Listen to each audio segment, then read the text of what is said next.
Hi guys, welcome back to our channel లాలీరాక్స్. ఈరోజు ఆలు టమాటా కర్రీని ప్రెషర్ కుక్కర్లో ఎలా చేసుకోవాలో చూసేద్దాం.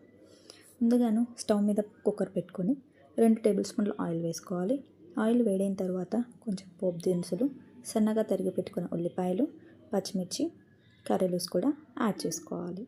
నేను మిర్చిని స్కిప్ చేశాను, మీరు ఉంటే వేసుకోండి.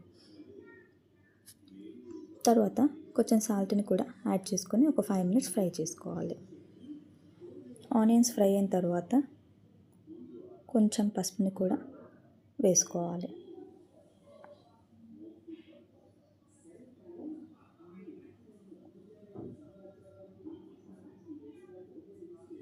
తర్వాత కట్ చేసి పెట్టుకున్న 1 నుంచి 2 టమాటా ముక్కలను కూడా అందులోకి వేసుకోవాలి.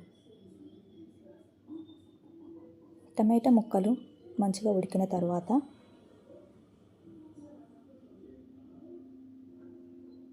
కట్ చేసి పెట్టుకున్న ఆలుగడ్డ ముక్కలను కూడా అందులో వేసుకోవాలి.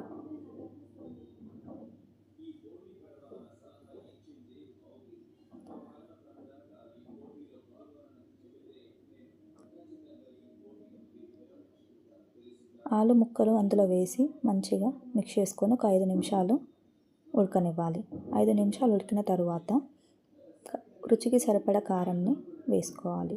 అంటే మీకు 1 లేదా 2 స్పూన్ల వరకు కారాన్ని అందులో యాడ్ చేసుకొని ఒక 5 నిమిషాల వరకు బాయిల్ చేసుకోవాలి. 5 నిమిషాలను ఉడికించిన తర్వాత 1 నుంచి 2 టేబుల్ స్పూన్ల కారాన్ని వేసుకోవాలి. కారం వేసుకున్న తర్వాత మొత్తం మిక్స్ చేసుకొని పీసెస్కి కారం పట్టేలాగా ఒక 5 నిమిషాలు బాయిల్ చేసుకోండి. 5 నిమిషాలు బాయిల్ చేసుకున్న తర్వాత ఆయిల్ మొత్తం పైకి వస్తుంది. అప్పుడు మీకు తగినంత వాటర్ని అందులో యాడ్ చేసుకోండి. వాటర్ యాడ్ చేసుకొని మీరు కుక్కర్ మూతను పెట్టేయండి. కుక్కర్ మూత 3 విజిల్స్ వచ్చేంత వరకు ఉడికించండి. ఆ తర్వాత మళ్ళీ స్టవ్ మీద పెట్టుకొని ధనియాల పొడి, గరం మసాలా, అలాగే కొబ్బరి పొడి అందులోకి యాడ్ చేసుకోవాలి. అప్పుడు మీకు థిక్ గ్రేవీ అనేది వస్తుంది. ఫైనల్గా అందులో కొంచెం కొత్తిమీరను కూడా యాడ్ చేసుకోండి. నేను స్కిప్ చేస్తున్నాను. ఇలానేనండి ఈజీగా ప్రెషర్ కుక్కర్లో సింపుల్గా ఆలు కర్రీని చేసుకోవచ్చు. మీరు కూడా బ్యాచిలర్స్ అలా ఏంటంటే తొందరగా చేసుకునేలాగా ఈజీ రెసిపీ.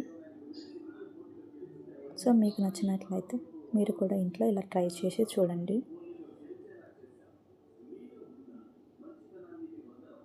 ఇది చపాతీలోకి, రైస్లోకి, అలాగే పూరి వీటిలోకి చాలా టేస్టీగా ఉంటుంది.